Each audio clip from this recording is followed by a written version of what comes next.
So what are you waiting for? You have to get busy. That doesn't mean panic. That doesn't mean go out there and be reckless and sell everything you got just to put money into an account or buy combines at a ridiculous pace to try to get so much money. But you have to have a process. You have to have something in mind that keeps you moving towards a goal that is sustainable, realistically sustainable. Not, I want to make $10,000 a trade. Not, I need to make $50,000 a month. If you can't take one contract and consistently pull 10 handles out, consistently, you cannot fucking make real money. Okay? I want you to understand that. I'm going to talk to you just like my child is in front of me. This is what I told them in the beginning. I said, if you think that you can't make money in this, you're wrong. If you think you can make money in this, you're wrong. In the beginning, you have a pathway in front of you. You can go this way, thinking you're right, and find out you're wrong. You can go over here thinking you'll never be able to do it and discover you can. There's a paradigm shift that happens when you start following a process. You don't worry about the outcome. You worry about, am I following the rules? Am I capable of following the rules? Because until you prove that to yourself, money will evade you. Consistently profitable trading will evade you. You won't be able to put your hands on it, or it'll fall in your hands one day and leave with interest the next. You have to have a mindset that's trained right on a process. So that way, the only thing you're thinking about is the market doing what it should be doing right now? Is the next candle that's forming behaving in a manner that's supporting my trade? Is my stop where it needs to be when I first put it there? Yes. Leave it there. Don't move it. 10 handles. If you can't consistently go in there every day, finding one trade that yields 10 handles, you have no fucking business putting real money in the market. Because you don't have any discipline. You don't have any discipline to hold true to a model. And 10 handles is nothing. That's static price action. Just look at the Nasdaq. Any random time. Sit there. Watch it. In 10 minutes, you're going to see a 10 handle run. One-sided. And it doesn't mean it's doing any directional thing at all. It just means it had static price action of 10 handles. But you look at this and think, 10 handles, 40 ticks. I ain't doing that. Why? Because you're afraid when you show your results on social media, which you should not be doing, you know what's going to come from that. Broke ass people that can't sell their software is going to come into your fucking comment section, spamming you, saying, you're a brokey, you can't do this, you can't do that. And they're still on live streams blowing their accounts live for all of you to end up being shamed by. But you're afraid of their opinion, you're afraid of everyone else's opinion, that you aren't doing enough. When 10 handles put $2,500 in my son's pocket. Real money. Did you make $2,500 trading whatever Mickey Mouse shit that you tried to do in the last 3 weeks? Did you do that? How many contracts did you trade? How much did you pay in commission trying to make money but didn't get profitable? That's a topic in and of itself. One contract trading, 10 handles, guess what that does? It keeps you from overtrading. It keeps commission costs extremely low. You can't get any lower than that. You can't overtrade. You can't hold the trade too long and overstay your welcome. You don't have to worry about moving your stop loss. It's done. And it's done with a negative R. And that's blowing people's minds right now. They're all freaking the fuck out because they want to see my son's results crash and burn.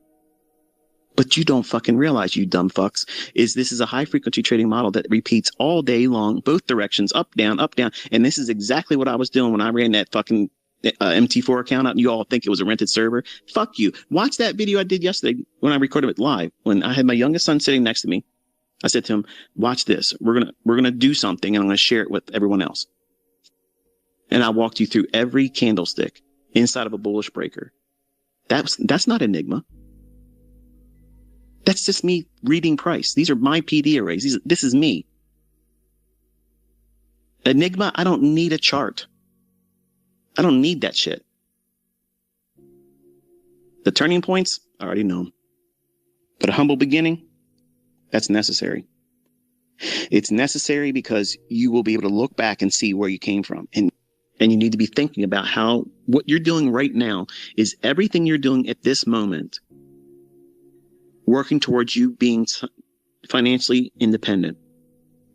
Are you able to make your own money apart from your job? Can you make money to sustain yourself without having to leave your house? I'm not saying rich now. I'm not saying that at all. But how little is 10 handles with one contract and $2,500 in 3 weeks? From the time he started, he didn't trade every day.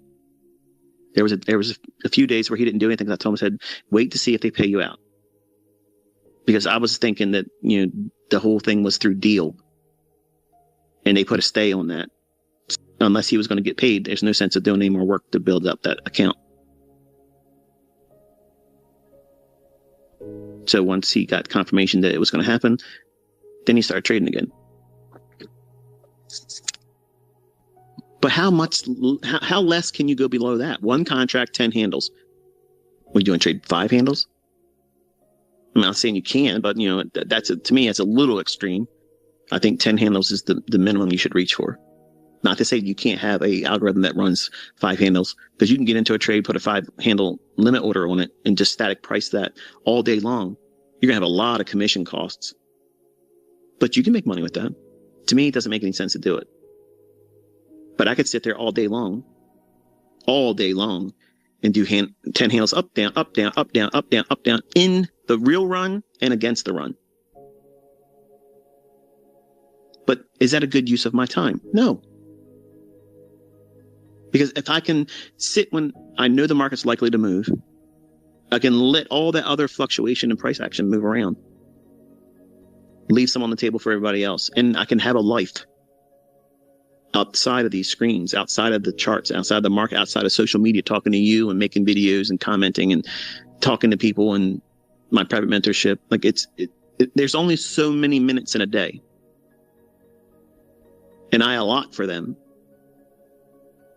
And I want a more abundant supply of them doing things with my family. When you start trading, you want to start with a very slow, controlled approach. And I think 10 handles, if you can't follow the approach to trying to do that for 3 months. What? 3 months? And come on, 3 months ICT, that's too much. No, it ain't. Because if you can't submit yourself to 3 months doing the same thing over and over and over again, you don't have discipline. And if you don't, you'll forge it by doing it. You'll create discipline in yourself. It will keep you from over leveraging because you can only do one contract. It'll keep you from worrying about where to place your stop loss and when to move it and when to take partials. All that stuff is completely removed from it. You have the barest of essentials. My son was given no fat. It's as lean as it can be made lean. I used everything that he said that he was having an issue with. He wanted to have more contracts on, but he was afraid to take off partials. That's why he never did it. He didn't have one trade where he took a partial. Not one time. Not one time did he do it. Had he done it, he probably wouldn't have burned his account. Counts, plural. I think he did like 7 of them. Burnt them. Trying to do the 150,000. I said, stop doing the 150,000. If you're going to do it with the 50,000. Because you can do everything you need to do in the beginning with that 50,000. Because it's not even real 50,000. Think of it like it's a $2,000 account. That's all it is. One mini. using a high frequency trading model. Technically, if we're going to be really, really dogmatic about it, it is over leveraging. But it rewards him in a manner that I'm satisfied as his dad and as the mentor. I know what I gave him is solid as fuck. It's everyday trading. It's an every session trading model. It's an every hour model. It's there every 15 fucking minutes. How many 15 minutes happen in a session from beginning to end? It's a lot of fucking 15 seconds. 15 minutes, isn't it? And if you get 10 handles each time, your commission costs are going to be up, but not so much that you can't be profitable. Much more profitable than anybody else's shit out there. I had automated stuff that I wanted to share with him. But he's like, I need to know what it's doing and why it's doing it. And that was wonderful to hear. So that's what I did. I sat down one afternoon. I said, okay, list everything that you had issues with, what you feared, what you were afraid of, what you were trying to do, what's your goals. And I took away all the goals because they were unrealistic, stupid fucking things from a little boy. That's what it was. And all of you that are adults, the ladies and men that are listening to me, all of your goals, they're little children dreams right now. You need to take that stuff away and go back to boot camp. This is where you start. Humble beginnings. How can I protect myself from losing money to the greatest? How can I reduce the opportunity and make no allowance for it? How do I keep myself from over trading, over leveraging, and worrying about how to move my stop loss and how to not to worry about where to take partials? Trade with one contract. Look for one setup. Have a model. Stick to that model. When you get your trade, if you lose and you take the full 12 handle hit, if you win, you stop. You don't trade again. The next day, it's a reset. New opportunity. Follow the plan. Follow the process. Keep doing it. Can you do it? Can you do it? Can you stick to that? I'm challenging you as a community. I don't give a fuck if you trade Mickey Mouse bullshit. If you're here and you're trying to learn from me, you have the rest of the... What is it? Do we have... Is it October? November? Okay, yeah, whatever. The rest of the year. The rest of the year, try to use your time seeing if you can look for 10 handle run. Before I close this session, I'll repeat the rules for his model, okay? But for the ideal scenario for you to go forward is you have to remove the invitation for you to do more than is necessary. And when you discover how doing the least, which is fine, I talked about this. Do the least. Doing the least would beat the Fuckins Cup placeholders right now. Doing the least could climb to the heights that those guys are sitting at right now. And they've worked all year long and them haven't moved much because they're afraid of what they have right now. They don't want to lose it. Why? Because they don't know how to trade. They don't know how to trade. They found them doing things, and now because they're there in their positions, they're not willing to risk it. They're trusting, which is what I told everybody. If you get in there, and I have students that say they're going to go out there next year and try it. And what will happen is they're going to get in there and they're going to try to rush to get there real quick. And they're going to start thinking, oh, I want to do more. I want to do more.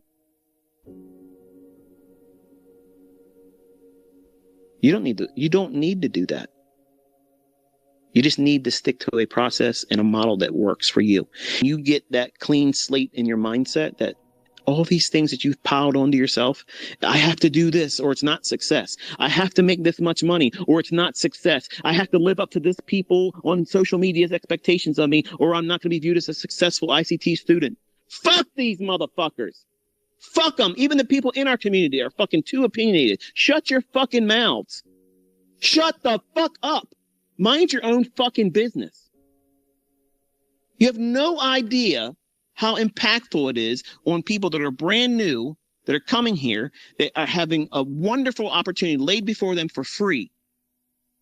And the toxicity fucking turns off immediately some of the people that would have otherwise had a change of life experience.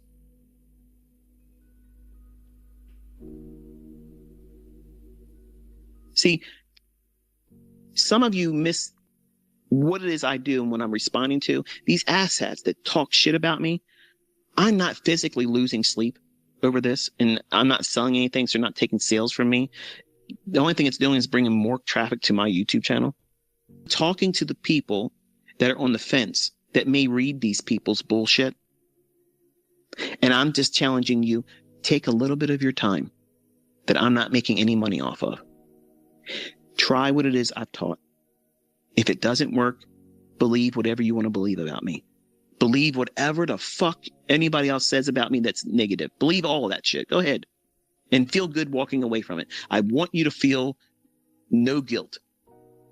But what if you do try it and you discovered that these fucking clowns are just jealous and you have a change of life and you start finding a way for you to make your ends meet? What then? Will you have any time for people that's going to talk shit about me, you, and what you're trying to learn? Hell no. And that's what makes this community absolutely unbeatable. The folks that are really plugged in, the real parts of this community are the ones that are, they're the fibers that hold us together. Because they've done this. They've gone through the process of testing it and seeing it, and they know it's there. They see it. It's algorithmic. It's absolutely 100% manipulated, controlled, and you can time the fucking market on its basis. So there's no reason to be fearful of it. But everything outside of our community has an issue with us because we're saying everything else is bullshit, and it is. It's a religion. Everything else out there is a religion. You're placing your faith and belief in something that has absolutely no bearing on why price and when price is going to do anything. If I was a fraud, the things I said to you and teach wouldn't be in your charts when they are. I have to do a fucking thing. I've already done more than all of you.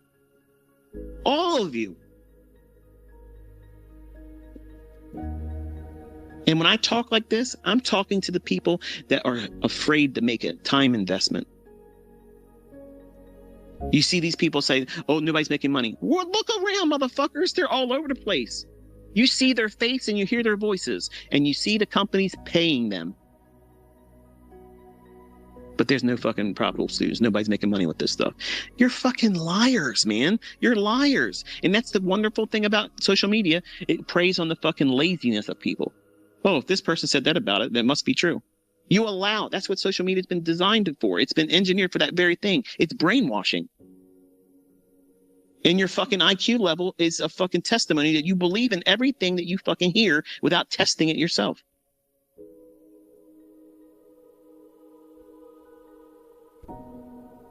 I have done everything I humanly can fucking do. I'm at my wit's end. I cannot do anything more than what I've done here by teaching you what my very own son is now using. And Top Step is not owned by me. I have no affiliation with them. They're not paying me any fucking money. I literally have nothing to do with them. I don't know anything about that fucking shit. Nothing. My son's in there trading a stripped down to the chrome, very simple approach. And I'm challenging you, you dickheads that are fucking unprofitable. They're trying to help, hawk shit and sell stuff and courses and mentorships, all that other bullshit. You show me 100% fucking winning day track record. Let's see who has the most winning fucking days. My son or your Mickey Mouse bullshit. Whatever the fuck it is. 100% win rate. Every single fucking day. That's where he's at. How many winning days in average will he have before he hits that $10,000 mark? You demand these fucking jokers prove that. My son's doing it through a third-party fucking entity, Top Step. He's at my house. He logs in the fucking shit on a laptop, and right there it is. showing you just like it is. If it's fake, if it's false, Top Step, you come out and fucking say it's not real. You come out and fucking say it. You can't fake these fucking results, folks.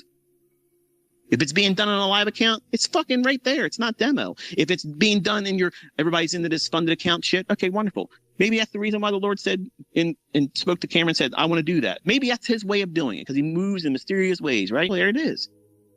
You can do what he's doing. Every single one of you can do this.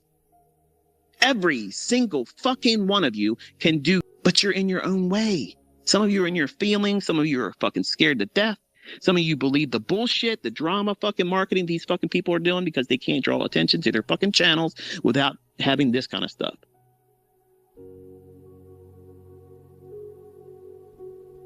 Where's the risk? Where the fuck is the risk for you to just spend a couple weeks? Just spend a couple weeks.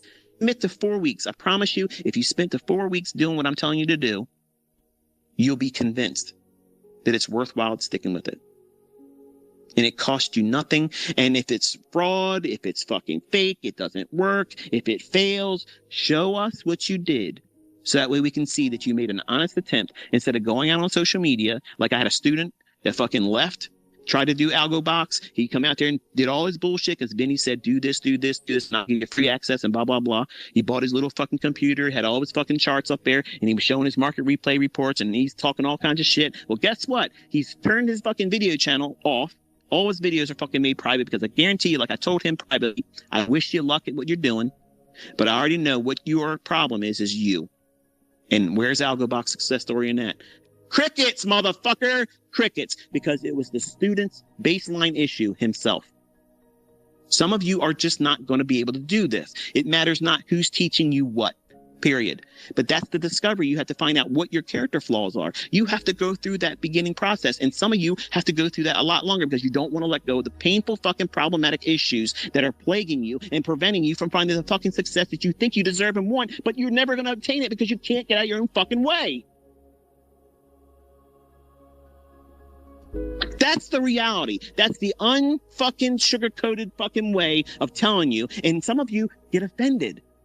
I don't fucking care because it's the reality. I would want someone to tell me this is the way it is. Michael, you're getting ready to do this. It's going to be hard. This is where you're going to fuck up. Now let's go through a process of finding out where your fuck up problems, these root core issues. You have to find out where they are and be fucking humbled by them in the beginning before you put money at risk. Humble fucking beginnings. How do you build equity from humble beginnings? You have learned who the fuck you are. And guess what? You're all fuck ups. I was a fuck up in the beginning. And guess what? You learn. Oh, I keep making the same mistake. How do I know I'm keep making this mistake? Because I'm journaling it. I'm recording what I'm feeling, what I'm thinking, why I see this, why I think it's going to appear in the chart. Am I mad about something? Am I going into the marketplace on an emotional high? Everything feels good. And I feel like, well, I can't lose. Let me go in there. All those things or characteristics they're going to repeat. And you need to identify what they are, because if they're hurting you, you need to go right to the root cause of what causes that. And if you have that in your mind before you press the button, it's better for you not to take the trade then until you wrestle these demons into submission. Otherwise, you'll talk yourself into doing shit that you shouldn't be doing and talking yourself out of the things that you should be. Folks, I'm sorry, but they don't make fucking trading psychology books that's going to tell you this. But this is exactly what the fuck you need to hear. You're listening to somebody that went through it. And I begged everybody that had more experience than me, please direct me to books, direct me to teachers, direct me to somebody that knows how to conquer all this stuff. I'm wrestling all these things and I can't figure it out.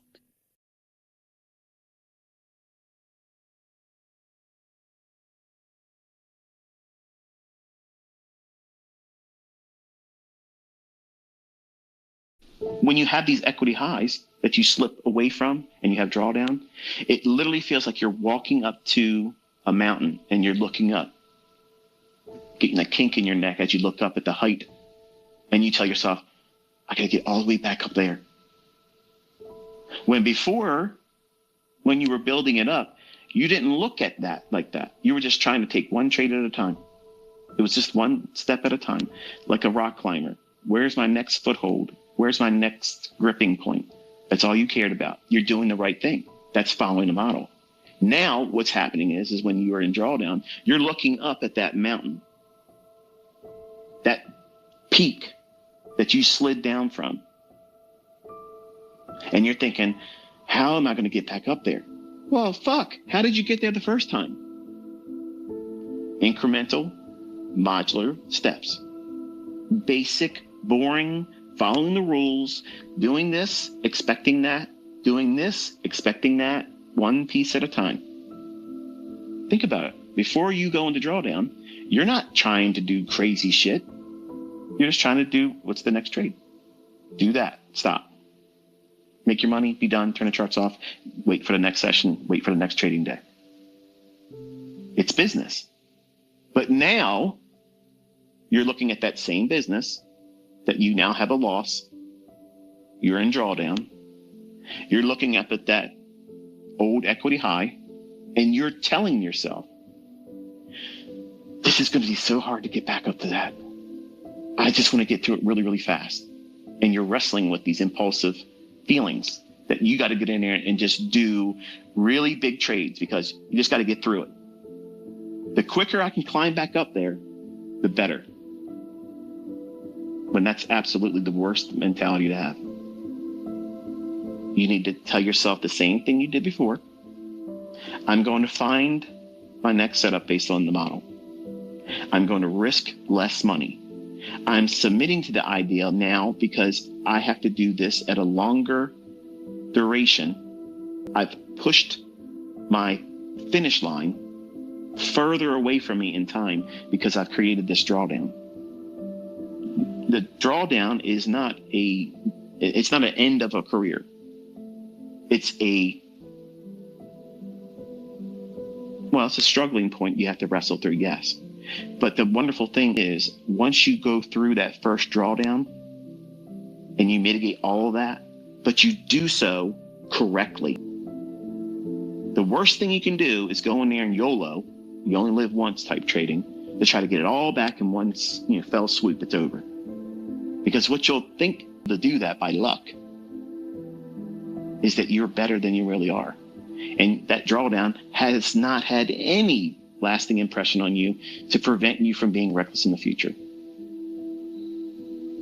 So you're looking up at that peak, that equity high that you drew down from. Losing trade here, losing trade there, and now you're in drawdown. You're not to look at that and say, I got to quickly get... No, you don't. Because when you were taking your trades that got you there, you didn't say, I have to be there by this day. And mentality, that mindset. When you were getting to that equity high, you were just taking one trade, next trade, next trade. That's all you're doing. But now, because you're in drawdown, your whole entire perspective about yourself, your abilities, and how it is that you're going to get back up there is completely distorted. That's what makes drawdown become a blown account. Not understanding that mentality that you're now holding is extremely fragile.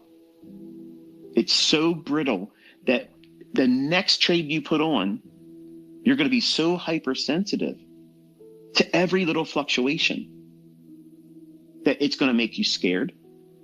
You're going to be impatient about it.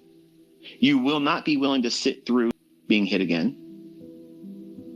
You're going to be more likely to not want to use a stop loss like he did on Friday morning. And then when you don't have a stop and it goes past what your stop would have been, you'll be wrestling with, well, if I get out, it might be just going just past where my stop would have been. And then it reverses and you start telling yourself that bullshit. You start giving yourself pillow talk on a one night stand. Oh, honey, I really enjoyed the time with you. Let me just stay a little bit longer with you. When really you just want them to fall asleep so you can sneak out. You know you shouldn't be in that trade, but you start doing pillow talk. Yeah, I'll be all right. It's probably going to turn around. And the whole time it's just going deeper into you, running that sword deeper into you, and more damage is being done. And then finally you can't handle it and you get out. And then it moves in your favor. Not because your trade would have panned out, but because it's simply just doing something else. But your mind's going to say, oh, see, I did it wrong. And now you're going to go in there and chase it again. That's exactly what goes on in every trader's mind. When they're in drawdown, that's exactly what it is. So the only thing that is actually good about this is it happened on a Friday. So it forces 48 hours of decompression. You have to take time. You have to reset yourself. You got to remind yourself with positive self-talk that nothing has changed. These markets are still going to book the same way they book all the time. They're going to run for liquidity. They're going to go from premium to discount, discount to premium. They're going to run to inefficiencies. Everything's going to operate on time. You just did something incorrect. In this moment, because he's new, he doesn't have but just a couple of days of journals to look at. So he doesn't really have a plethora of experience of leaning back on when it was good. This is why it's essential for you to be demoing, well, not demoing, to be journaling. That way, when you start practicing with forward testing and you feel like you have encountered a period where maybe they changed the algorithm, they're not changing shit, but you'll feel like everything's broke because you're just doing it wrong. And you'll feel depressed. You'll feel like you're not getting it. You go back to your journal and you read those entries where you saw this coming. The chart looks like this, and you feel better about it. And it gives you the motivation. It cheerleads you through. So it's a lot harder for him right now because he's shamed, wanted to impress dad, wanted to do well, wanted to do something independent all of himself.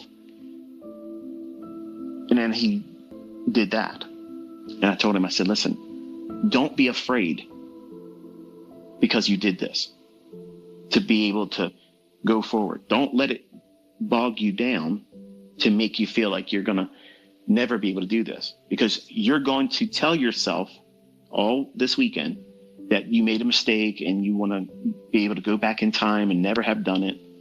It's every trader's, regret. When they lose money, we all want to go back in time and not push the button on that trade or start trading on that day when you knew really wasn't anything in there to be trading, but I got time and get in and push the button. Maybe I'll get lucky and get some kind of a win. All those things we know after the fact, where hindsight's perfectly 20/20, and you can go back and pinpoint what it is that you did wrong. He's experiencing that for the first time right now. He's having to come to grips with nobody did it. Nobody did it to him. And he's looking for some way internally how he can take the responsibility and place it on something outside of himself. Just like I did when I was 20, and just like you listening to me. Even the people that say I'm a fraud and my stuff doesn't work, that shit's the truth about you too. You want to find some kind of external reason why you fucked up because it's uncomfortable. And that's what this industry does. It's a perfect mirror. It's better than the mirror when you go to your restroom and you look at yourself in the morning, brushing your teeth, getting yourself ready. That mirror just shows you a reflection of you. This is who you really are. Because you can lie in that mirror. You can comb your hair and put makeup on and shades and put contact lenses on that are a different color. You do all kinds of shit to change that. You can't wear a mask in this industry. All the masks fall off. As soon as you push that button, the real you is exposed. The real person inside of you, the person making the decisions, the one that's driving drunk behind the buys and the sells. That's it. That's the person that's responsible. And that's sometimes extremely difficult for an individual to take. It's extremely stressful. It's alarming sometimes when you discover wow, I don't really have it all together. I thought I had it figured out. I had all these things, planned with all this success. And then when you put that trade on and you wrecked yourself, and then you tried to fix it, not knowing what it is you're doing, and then becoming impulsive, instead of realizing that, okay, I caused this situation, let me take a step back and slow down. That doesn't happen. It's speed up, do more of the same stupid stuff, and get worse. Why do you do that? Cortisol, adrenaline, and not knowing what you're doing. Remember, in your mind, it's the equivalent of you standing in your house with every wall on fire. The room you're in is filling up with smoke. It's an emergency. Outwardly, someone looking at you, they would never feel like that's what's going on inside your head.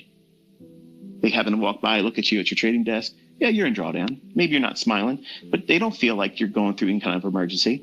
But inside, the whole fucking world's coming to an end. And then what are you doing? You're trying to put out all those fires. That's what he experienced. That's what I experienced every time I blew an account. That's exactly what you experience all the time too. Send me a tweet and tell me, hell yeah, if that's exactly what you've encountered when you blew your account. And you'll see, you're not the only one. Everybody has gone through this at least a dozen times. Not just once, a dozen times. And until you get to that point where you know your model and you have mastered yourself, an 18-year-old kid, especially a male, man, he's never going to be in control of himself.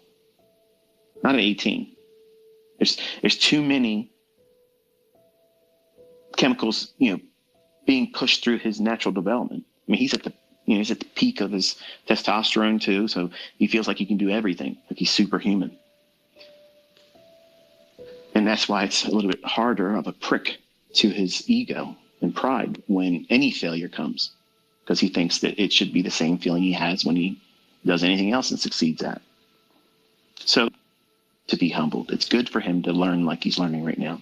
It's also good for Dad because I didn't give him money, because he would have probably spent more money in drawdown or blowing the account without me being there.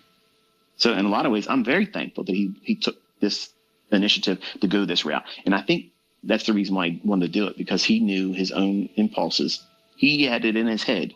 He didn't tell me, but I can tell you now, as I'm talking to you about and thinking about it, he had that in mind. Once he figured out what he thought he was going to be able to do, as soon as he felt that he could do that, when he was given the car keys without me in the car with him, riding shotgun, he was just going to go, drive to town. And he was going to drive it until the brakes came off.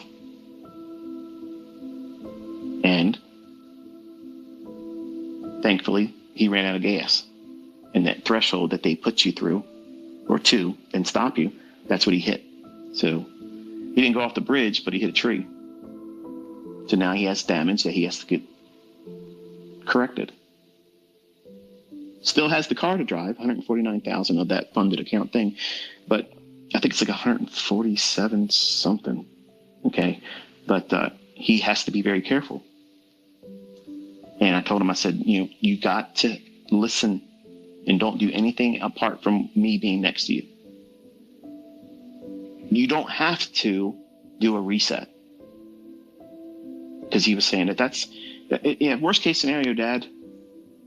If I would have blown it out, because that's what he was willing to accept. We could just do a reset. I don't care. I'll do that. But I just wanted to get it back right away. Why? Why did you feel like you have to get it back right away? Because I felt like I had to get it back. It just felt like I had to. No, you were telling yourself that. Nothing had overwhelming impulsiveness to get in there to make something back or make something more. If you're doing that, that's the improper mindset. You are gambling. I promise you, if you're listening to me right now, if you are unstable and highly emotional, impatiently waiting to get into a trade, the best advice I can tell you is go do something else for 30 minutes. Come back. If you miss the move, who cares? That's not the last trade it's going to form. But if you lose your shit about having missed that move, you are a gambler. You are absolutely an uncontrolled gambler. You feel like you got to be in every move. I'm not teaching you to do that. And yesterday afternoon, I basically sat down with my son, and my older students have, they were privy to what I was doing. I was showing him buying and selling, up and down, up and down, up and down, up and down. And I said, listen, just because I can do this, just because I can do that, doesn't mean I sit in front of these charts and do that all day long.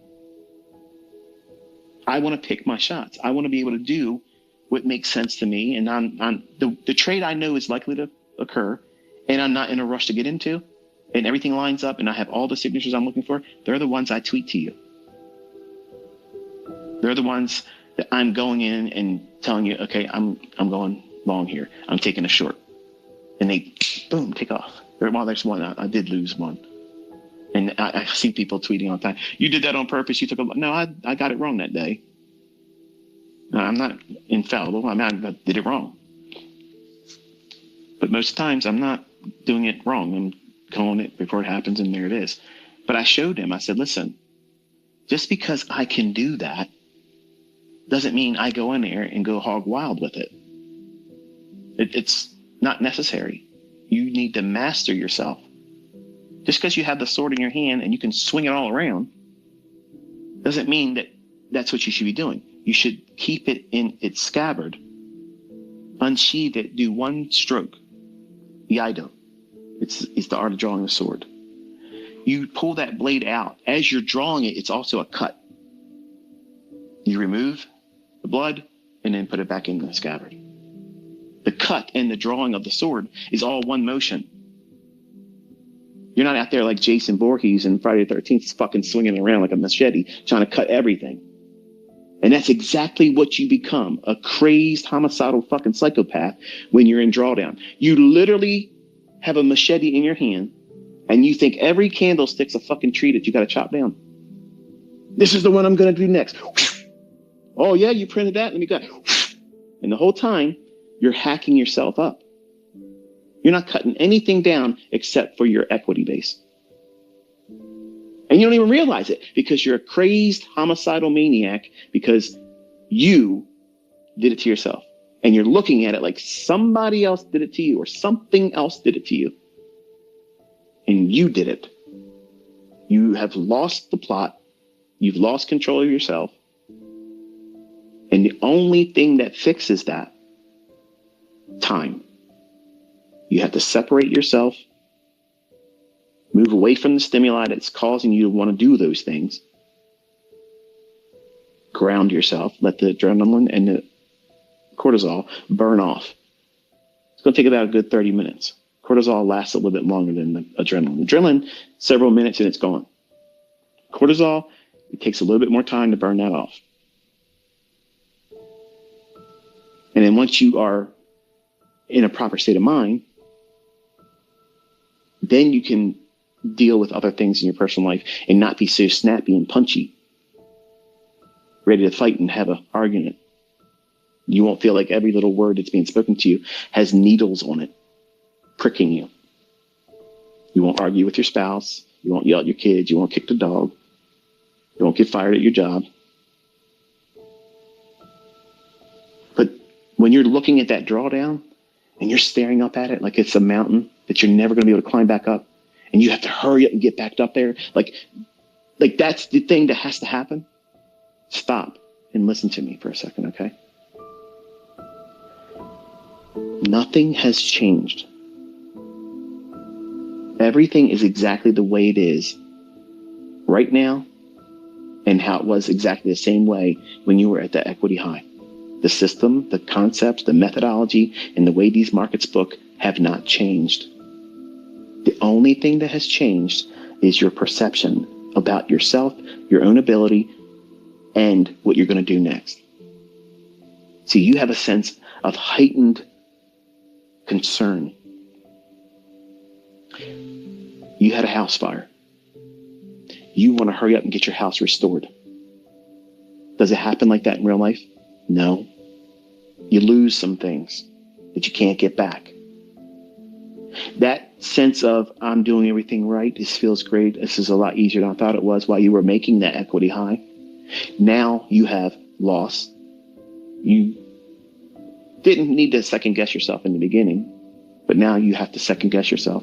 Am I going to do that to myself again? What am I going to do?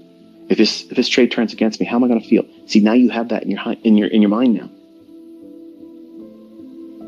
And you're feeling it when you don't know how to trade, which causes a great deal of anxiety, performance anxiety. And it's easy to talk yourself out of ever staying with this when that happens. And a lot of people quit. A lot of people quit, but still push the button because they can't take themselves away from it because they're in a state of mind. They're impulsive, they're reckless, and they just aren't willing to wrestle themselves into discipline. They've already quit. Subconsciously, they know they're never going to be able to do it, but they just want to push the button. Much like I mentioned before in a Twitter space, and I think I talked about it one time on a YouTube video lecture somewhere. On my first year honeymoon, I told you I took $100. That's all I had to take input into a, what do you call them? The slot machines. I could have brought more, but all I wanted to bring was $100 because I knew the chance of me making any money off of that is next to none. So I limited myself to $100. And I tried eventually, after being there for hours, trying to lose the $100. Like I was down, just wanted to be done with it, but I didn't want to walk away because I was like, this is stupid. Like I just want to lose it and be done. That's exactly what happens when you trade with the state of mind that my son has right now. That you got pushed out of it by some external force. Yeah, stupid brokers. Yeah, the stupid market makers. They did it to me again. They got my stop. Ugh. Because then it makes it a lot easier to deal with. You didn't mess up. It was somebody else that did it to you. You didn't do anything wrong. You did everything wrong. You did everything wrong. And you have no sense of responsibility. And unfortunately, in this industry, responsibility is always yours. It's yours. It's not mine as the mentor. It's not your broker's. It's not the funded account company. It's not the company that you keep. It's not your spouse. It's yours. And some people that come into my fold or in this industry don't ever have the responsibility that's required to be a trader. And when they're first introduced to that necessity of having responsibility by having losing trades, when they did it to themselves, oh, this stuff doesn't work. It's a fraud. It's a scam. Despite how many times have I shown you beforehand what's going to happen. You've seen me executing trades. You have seen me use a live account. It's on my YouTube channel. I showed you every day logging into it. I showed you losing trades. I showed you doubling the account in 5 weeks with one contract. But you didn't show 30 years of that. Get the fuck out of here. I don't need to. I'm showing you every day what it's going to do. Everybody that has a weak mind, they're going to manifest that outwardly in this industry when they suck ass. You can see who the weak people are. The people that chat too much. These things don't work. These things aren't profitable. These people are broke. They're in that state of mind that my son's feeling right now, and they never got out of it. They never got out of it. They're the guy that never got picked to be on the team. They're the last one picked, and they got a chip on their shoulder. My son has a chip on his shoulder right now. And I'm eager to see how he contends with that, because he's extremely competitive. Very competitive. He has told me to my face, and I love it. He goes, Dad, I'm going to be better than you. And damn it, I fucking want to see it. I want to see it. I want to do everything I can to make that fucking happen. I want that. I want to see it. I hope I live long enough to see him smoke my ass and be able to do it way better than me. I want that. And how he handles this moment right now, this one here, it's like a ember. It's not a flame. It's just a small little ember.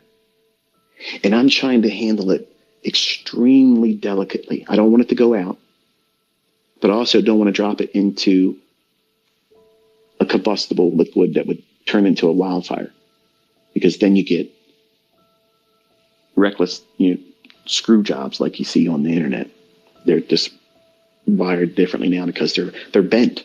They're not successful. They go around calling everybody a fraud, and they don't produce anything to show that they can be a trader that's consistent. The only thing to talk about is toxic stuff, pointing out anything that's could be viewed as subpar, but not acknowledging the things that are working and being called into account before it happens.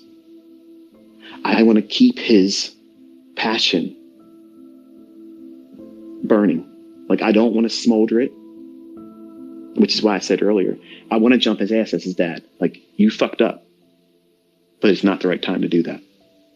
When we get back to the equity high, then I'm going to chew his fucking ass out. He'll be in a better position because he can see, okay, yeah, I get it, Dad. I watched what we did to get it back here. It's fine. Now it makes sense. But if I kick him in his face, rip his, head off and shake him by the lapels while he's feeling what he's feeling now, the only thing that would do is make him feel worse about what he's done. And that's just going to compound that loser's mentality that could really stay with him longer and create much more of a hardship for him to learn, because he'll have a scar.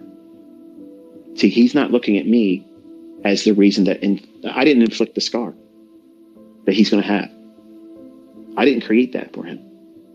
He's going to walk through his career now knowing that he himself did that.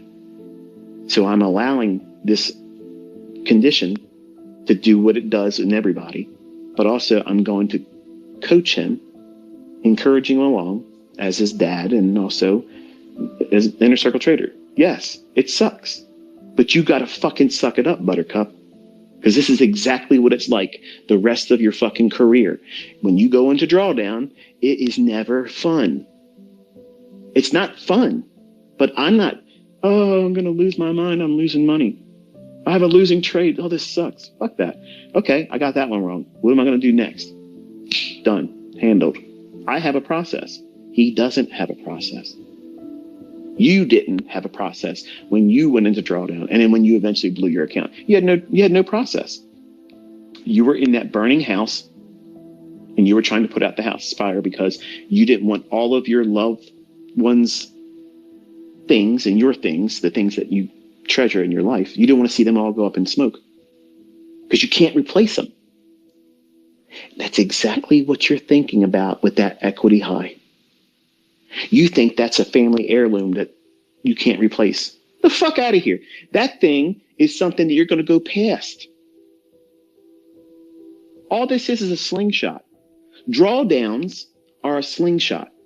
You go up to an equity high, you draw back to get more energy, and then let it go.